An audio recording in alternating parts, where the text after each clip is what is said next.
Subscribe the channel for latest updates. Press the bell icon. Get ready for the dictation. At the count of 3, 2, 1, start. Sir, I think this debate will have a positive and beneficial effect on the settlement of this strike. Most of the members, almost all the members who have spoken here have sympathized with the cause of the workers, the demands of the workers. Nobody has said that the workers are putting forward unjustified demands. Now, unfortunately, some issues have been brought in which have created some amount of confusion.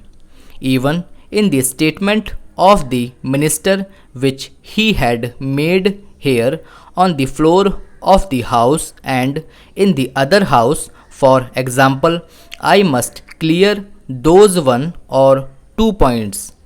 First, it was stated here that the strike was illegal, though there were some confusion in the press. We read that they said that we had not declared it illegal, but it becomes automatically illegal. It becomes automatically illegal because conciliation proceedings were pending and they went on strike, which was illegal. I just want to correct the record a bit. Under the Industrial Disputes Act, notice has to be given of strike. It has enjoined upon the employees of the public utility concerned to serve notice before they go on strike. This was done by all the four federations, including the Congress led INTUC Federation. It is the responsibility of the unions that they have to serve due notice. Under Section 21 of the Industrial Disputes Act, once a notice of strike is received, it is the responsibility of the government immediately to start conciliation proceedings, and the Act says that the conciliation proceedings have to be conducted by a conciliation officer. In the present case, no conciliation officer appeared on the scene for the simple reasons that the negotiations were being conducted at the highest level between the minister himself and the leaders of the four federations.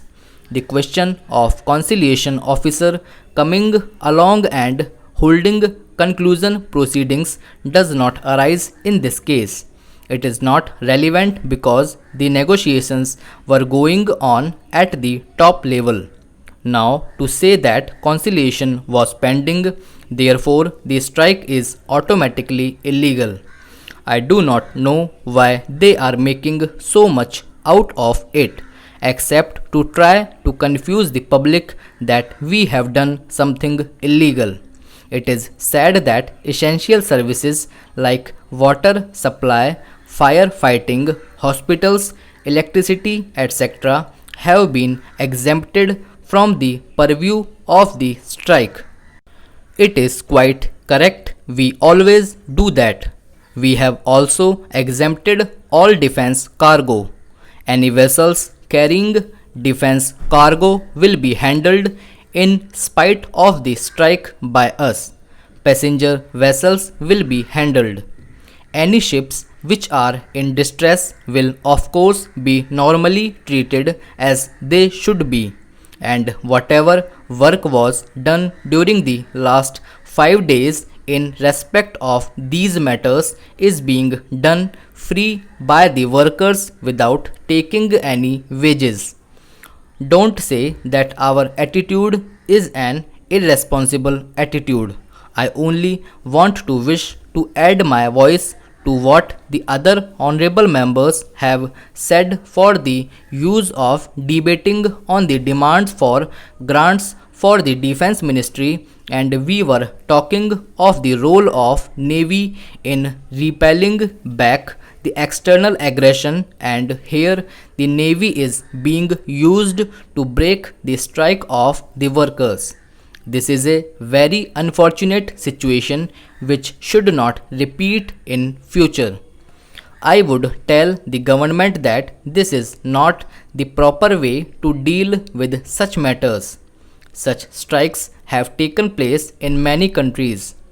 This has not happened for the first time. Many times, railways, dock, and port workers have gone on strike.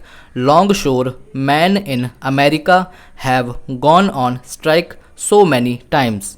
These are democratic countries like ours with a parliamentary government. The army and navy have never been brought in to break the strike. This should not be done. It will have unhealthy consequences. Many honorable members had already emphasized this point. I do not want to go into the details of it. The question now is, how is it that wage revision agreements running into crores of rupees were successfully negotiated in the other public sector undertakings? Nowhere it was necessary for the workers to go on strike, neither in coal nor in steel, petroleum, BHEL, or any of the major public sector undertakings where new wage agreements were signed in the course of last 1.5 years. How is it that only in the case of port and dock workers things have come to such a pass where a strike has taken place and it is going to complete 1 week? We do not want the strike to go on. We want a settlement. If the government wants to test the unity or determination of the workers, well, I think 1 week is ample to demonstrate them, and it is not necessary to prolong that. We have made it clear. The four federations have also said that. You have read that in the newspapers this morning.